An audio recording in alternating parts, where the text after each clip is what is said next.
test sinovlarini joylashtiryapmiz. Shunaqa deydi.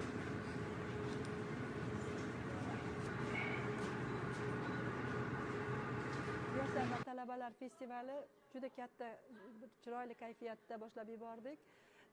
Bugun chinakam yoshlar bayramiga aylandi. Mana Adib Sobir Termiziy kutubxonasida ham kitobxon talaba tanlovi o'tkazilyapti. Albatta bu tanlov ham bir o'zgacha bir kayfiyat bilan boshladik. Chunki bugungi ishtirokchilarni ko'ziga, umuman bugungi kayfiyatlariga qarab yoshlarimizni kitobga bo'lgan munosabatini yildan yilga oshayotgani, ularga ko'proq kitob o'qiyotganligi, kitobxonligi madaniyati oshayotganligini ko'rib juda ham xursand bo'lyapmiz. Chunki birinchi shart tugamasdan turib muddatdan oldin talabalarimiz testni yechganligi va ikkinchi shartda ham munosib ishtirok etayotganligini ko'rishimiz mumkin.